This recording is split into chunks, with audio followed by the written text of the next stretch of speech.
Hello, നിങ്ങൾക്കെല്ലാവർക്കും Shiny Xavier YouTube പേജിലേക്ക് ഒത്തിരി സ്നേഹത്തോടെ വീണ്ടും സ്വാഗതം. ഇന്ന് ഞാൻ നിങ്ങൾക്ക് വേണ്ടി തയ്യാറാക്കുന്നത്, ഞാൻ എന്ന് പറയാൻ പറ്റത്തില്ല, എൻ്റെ മകളാണ് തയ്യാറാക്കുന്നത്.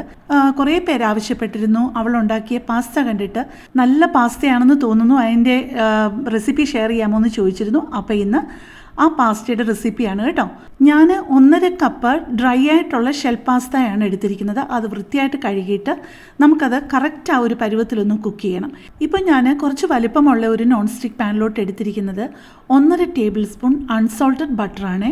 ആ ബട്ടർ ഒന്ന് മെൽറ്റായി വരുമ്പോഴേക്ക് അതിലോട്ട് ഞാൻ ഇട്ട് കൊടുത്തിരിക്കുന്നത് 1/4 കപ്പ് മൈദയാണ് കേട്ടോ.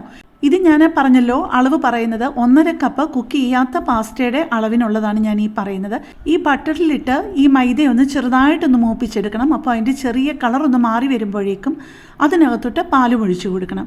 പാല് ഞാൻ ഇതിന് മൊത്തമായിട്ട് ഈ സോസ് ഉണ്ടാക്കാനായിട്ട് വൈറ്റ് സോസ് പാസ്തയാണ് ഞാൻ ഉണ്ടാക്കുന്നത്. അതിന് ഞാൻ എടുത്തിരിക്കുന്ന പാലിൻ്റെ കണക്ക് 2.5 കപ്പാണ് എടുത്തിരിക്കുന്നത്. നിങ്ങൾക്കറിയാലോ, ചെറുതായിട്ട് ഈ മൈദ മൂപ്പിച്ചതിലേക്ക് പാല് ഒഴിക്കും തോറും ആവശ്യത്തിൽ കൂടുതലങ്ങ് നമ്മൾ കുറുക്കി കഴിഞ്ഞ് കഴിഞ്ഞാൽ അത് വല്ലാതെ അങ്ങ് കട്ടിയായിപ്പോവും. അങ്ങനെയാണെങ്കിൽ 1 കപ്പ് പാലോ പിന്നെയും 1.5 കപ്പ് പാലും കൂടെ ഒഴിക്കുന്നതിനൊരു കുഴപ്പമില്ല. പക്ഷേ അതിൻ്റെ ആ ഒരു കൺസിസ്റ്റൻസിയാണ് പ്രധാനം. ഒരുപാട് അങ്ങ് ലൂസായി പോവുകയും ചെയ്യരുത്. അതിൻ്റെ സോസ് ഒരുപാട് അങ്ങ് കട്ടിയായാലും കൊള്ളില്ല. ഞാൻ മറക്കാതെ ഒരു കാര്യം പറഞ്ഞോട്ടെ, എൻ്റെ ഈ വീഡിയോയും എൻ്റെ ഈ ചാനലുമൊക്കെ ആദ്യമായിട്ട് കാണുന്ന ആരെങ്കിലുമൊക്കെ ഉണ്ടാവുമല്ലോ, അവരോടാണ് ഞാൻ പറയുന്നത്. എൻ്റെ ചാനലിൽ ഒരുപാട് നല്ല വ്യത്യസ്തമായിട്ടുള്ള റെസിപ്പികളുണ്ട്. നിങ്ങൾ എൻ്റെ ചാനലിൽ പോയി അതൊക്കെ ഒന്ന് ചെക്ക് ചെയ്യണേ. നിങ്ങൾക്ക് എപ്പോഴെങ്കിലുമൊക്കെ അത് പ്രയോജനപ്പെടാതിരിക്കത്തില്ല കേട്ടോ. ഇതിപ്പോൾ 2ാമത്തെ കപ്പ് പാലും ഒഴിച്ചു കൊടുത്തിട്ടുണ്ട്. പിന്നെ ഒരു 1/2 കപ്പ് പാലും കൂടെ ഞാൻ ഇച്ചിരി കൂടുതൽ കട്ടിയായി പോയതുകൊണ്ട് അവസാനം ഒഴിച്ചു കൊടുത്തേ. അപ്പം ഞാൻ 1.5 കപ്പ് കുക്ക് ചെയ്യാത്ത പാസ്തയ്ക്ക് ഇതുവരെ എടുത്തിരിക്കുന്നത് 2.5 കപ്പ് പാലാണ്. നിങ്ങൾക്ക് അതിൽ കൂടുതൽ വേണമെന്നുണ്ടെങ്കിലും എടുക്കാം, ഒരുപാട് സോസങ്ങ് കുറുകിപ്പോയെങ്കിൽ. ഇപ്പം ഞാൻ ഒരു വലിയ പാത്രത്തിലേക്ക് ഒരു 3-3.5 ലിറ്റർ വെള്ളം ഒഴിച്ചു കൊടുത്തിട്ട് നന്നായിട്ട് തിളപ്പിച്ചിട്ടുണ്ട്. അതിലേക്ക് ആ 1.5 കപ്പ് പാസ്ത എടുത്തത് നന്നായിട്ടൊന്ന് കഴുകി അതിലേക്ക് ഇട്ട് കൊടുത്തിട്ടുണ്ട്. അതിലോട്ട് ആവശ്യമായിട്ടുള്ള കുറച്ച് ഉപ്പ് ഇട്ട് കൊടുത്തിട്ടുണ്ട്. ഒരു 1/2 ടീസ്പൂൺ ഉപ്പേ ഇട്ട് കൊടുത്തിട്ടുള്ളൂ. പിന്നെ ഈ പാസ്ത അങ്ങോട്ട് ഇട്ട് കൊടുക്കുമ്പോൾ ഉടനെ നിങ്ങൾ നന്നായിട്ടൊന്ന് ഇളക്കി കൊടുക്കണേ. അല്ലാന്നുണ്ടെന്നുണ്ടെങ്കിൽ ആ പാസ്ത അടിയിൽ ചെന്നിങ്ങനെ ഒട്ടിപ്പിടിച്ചിരിക്കും. അതുകൊണ്ട് ഉപ്പും പാസ്തയും ഇട്ട് കൊടുത്തിട്ട് നന്നായിട്ടൊന്ന് ഇളക്കി കൊടുക്കണം. ഇനി നമുക്ക് ഈ വൈറ്റ് സോസിലേക്ക് വേണ്ട ബാക്കി ആവശ്യമുള്ള സാധനങ്ങളുടെ ലിസ്റ്റ് ഞാൻ പറയാമേ. ഇത് ഞാൻ കുറേശ്ശെയാണ് അവൾ ചേർക്കുന്നത്, നിങ്ങൾക്ക് കൃത്യം ആ അളവ് കിട്ടാനായിട്ട്. അതുകൊണ്ട് ഞാൻ ചേർക്കുന്നത് നിങ്ങൾ കണക്കാക്കണ്ട, പറയുന്നത് മാത്രം കണക്കാക്കിയാൽ മതി കേട്ടോ.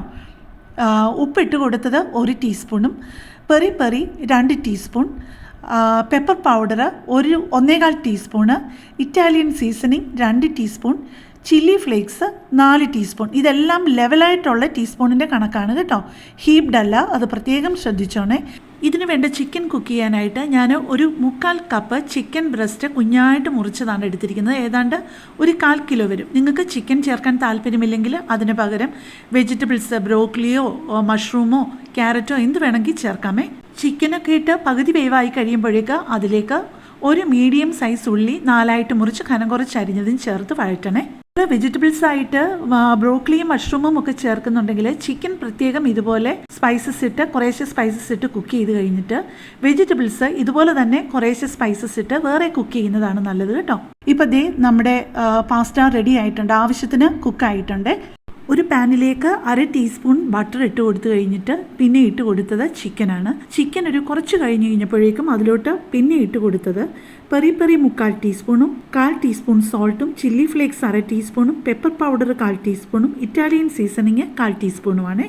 ക്യാപ്സിക്കം ഒരു ഫുള്ളായിട്ടാണ് എടുത്തിരിക്കുന്നത്, പക്ഷേ 2 കളറിൻ്റെ പകുതി വെച്ചാണ് എടുത്തിരിക്കുന്നതെന്നുള്ളതേ ഉള്ളൂ കേട്ടോ. ചിക്കൻ നന്നായിട്ട് കുക്കായി ഉള്ളിയും വഴന്നു കഴിഞ്ഞ് ഏറ്റവും അവസാനം വേണം ക്യാപ്സിക്കം ചേർക്കാനായിട്ട്. ക്യാപ്സിക്കം ഒരുപാട് അങ്ങ് വെന്ത് പോകാതെ ശ്രദ്ധിക്കണേ. ഇനി ഇപ്പോൾ ചെയ്യേണ്ടത്, നമ്മൾ ആ വഴറ്റി വെച്ച ആ ചിക്കനും വെജിറ്റബിൾസും എല്ലാം കൂടെ നമ്മൾ ഈ സോസിലേക്ക് ഇടണം, ഇളക്കണം. അത് കഴിഞ്ഞിട്ട് നമ്മുടെ കുക്ക് ചെയ്ത് വെച്ചിരിക്കുന്ന പാസ്ത ഉണ്ടല്ലോ, പാസ്തയും കൂടി ഇതിലോട്ട് ചേർത്തിട്ട് എല്ലാം കൂടെ ഇളക്കി കഴിയുമ്പോഴേക്ക് നിങ്ങൾ ഒന്നുകൂടെ നോക്കണം, സോസിന് ആവശ്യമായിട്ടുള്ള chilli flakes, pepper powder, peri Italian seasoning എല്ലാം ഉണ്ടോയെന്ന് ഒന്നുകൂടെ ഒന്ന് ചെക്ക് ചെയ്യണം. ഇല്ലെന്നുണ്ടെങ്കിൽ കുറേശ്ശെ ഒരു 1/4 ടീസ്പൂൺ വെച്ചോ 1/2 ടീസ്പൂൺ വെച്ചോ വല്ലതും പിന്നെയും ചേർക്കാവുന്നതേ ഉള്ളൂ കേട്ടോ. ആ സോസിലാണ് അതിൻ്റെ ടേസ്റ്റ് മുഴുവൻ ഇരിക്കുന്നത്. അപ്പോൾ നിങ്ങൾ ഇതേ റെസിപ്പിയിൽ ഒരു പ്രാവശ്യമെങ്കിലും ഒന്ന് ഉണ്ടാക്കി നോക്കണേ. എനിക്ക് പുറത്തുനിന്ന് കഴിച്ചിട്ടുള്ള എല്ലാ പാസ്തകളിലും എനിക്കിഷ്ടമാണ് അവളുണ്ടാക്കുന്ന പാസ്ത. അപ്പോൾ നമുക്ക് കൂടുതൽ നല്ലൊരു വീഡിയോയുമായിട്ട് നാളെ കാണാം. താങ്ക്